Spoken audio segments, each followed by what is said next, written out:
Bonjour, alors, quoi de neuf aujourd'hui dans les 12 coups de midi? Eh bien, Jean-Luc Reichmann avait arboré un joli t-shirt de Noël. On a pu voir que le breton Eric, ou Erich comme je l'appelle, avait arboré lui un joli sourire.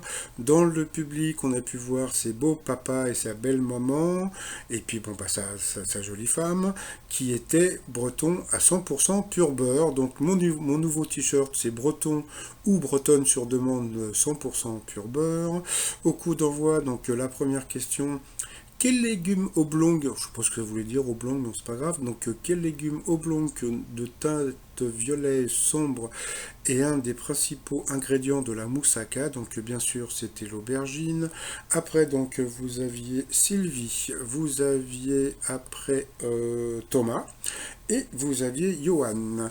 Alors, après, bah, Jean-Luc Reichmann, comme je vous l'ai dit sur une précédente vidéo, nous a annoncé une grande surprise. Donc la grande surprise, c'était la venue de Paul.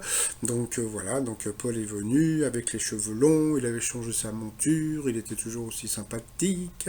Donc voilà, donc il était dans le public et il aime pas, il déteste être dans le public parce qu'il peut pas jouer. Donc en plus, bon bah, il regarde les autres gagner, donc c'est pas trop son truc.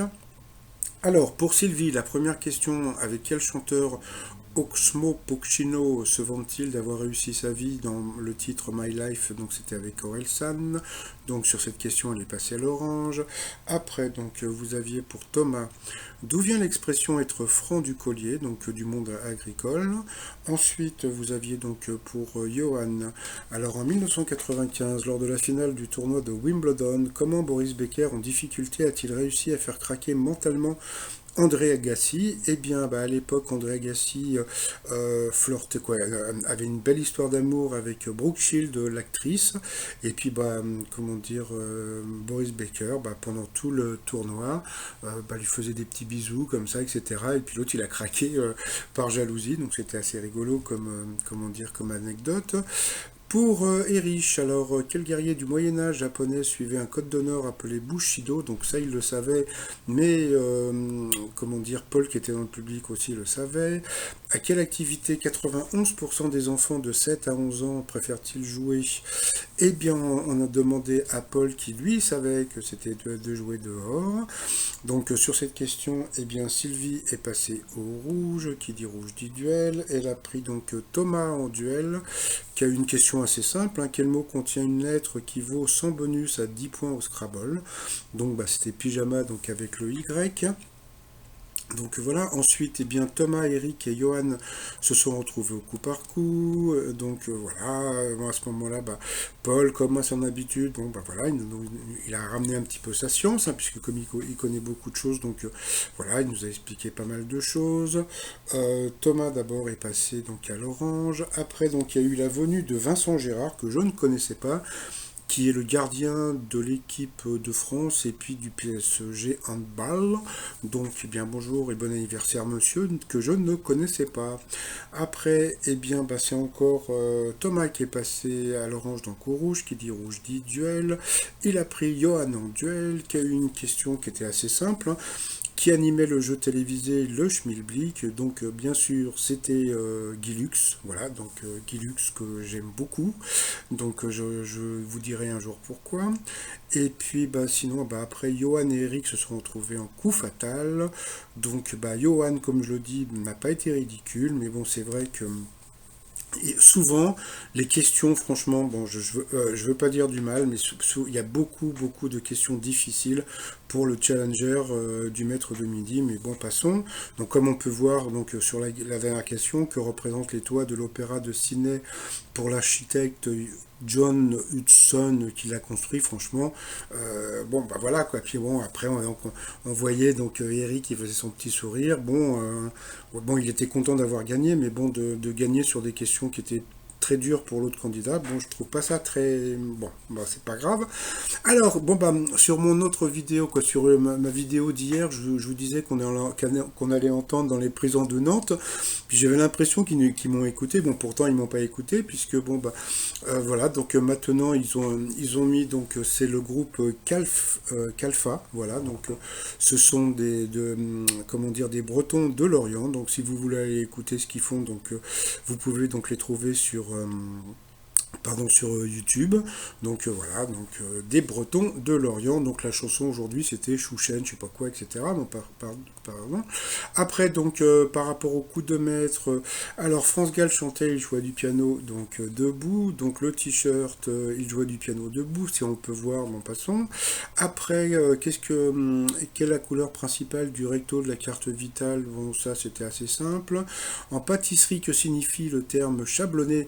Alors moi j'aime bien quand il y a des questions plus difficiles, quand c'est le coup de maître. Donc là, bon bah voilà, donc il a dit réduire en poudre, donc c'était enduire de chocolat, donc voilà, et puis bah à la fin, donc Nancy, alors sur cette question, dans quel film Anémode dit-elle c'est fin, c'est très fin, ça se mange sans fin, donc bien sûr c'était Le Père Noël est une ordure, voilà, et puis... la dernière question, il ne la connaissait pas, mais il l'a dit au pif. Selon un titre de Bruno Mars, quel styliste italien est on the floor? Donc c'était Versace. Donc eh bien Paul connaissait la réponse et il l'a chanté.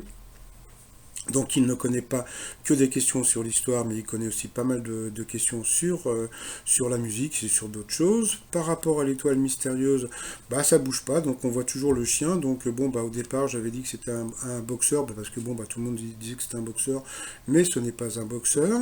Donc voilà. Alors je vais vous faire un petit point sur sur l'étoile mystérieuse. Donc moi à la base je pensais que c'était David Bowie, parce que franchement il y avait tout qui faisait penser à David Bowie, c'est-à-dire que vous avez la porte de Brandebourg de Berlin, puisque David Bowie a eu sa période berlinoise, et ce qui se passe aussi, c'est que, comment dire, Iggy Pop, quand il était au fond du trou, quand il était drogué, etc., et ben David Bowie l'a fait venir avec lui donc à Berlin pour qu'il remonte un peu la pente. Pour l'étoile, que bon, je pensais vraiment que c'était David Bowie, donc pour l'étoile, pour la lune, pardon. Bon, pour moi, c'était par rapport à la chanson, Major Tom de David Bowie, mais bon, c'est parce que Iggy Pop a chanté une chanson qui s'appelle Moonlight quelque chose. La baguette, parce qu'il adore la culture française, et puis il vient souvent chanter en France. Et puis le chien, parce que bon, comme je vous l'ai dit, donc avec le groupe The Stooges, il chantait cette fameuse chanson qui disait je veux être ton chien, etc., etc. Bon, un titre, on va dire très punk, rock, etc. Donc voilà. Donc comme je vous ai dit, donc dans l'étoile mystérieuse, donc c'est Iggy Pop qui sera trouvé vers la fin janvier par Eric, donc le maître de midi. Et puis pour finir, les t-shirts, le nouveau t-shirt Fan Forever de Popol, le t-shirt breton 100% pur beurre. Et puis alors là il y a un mot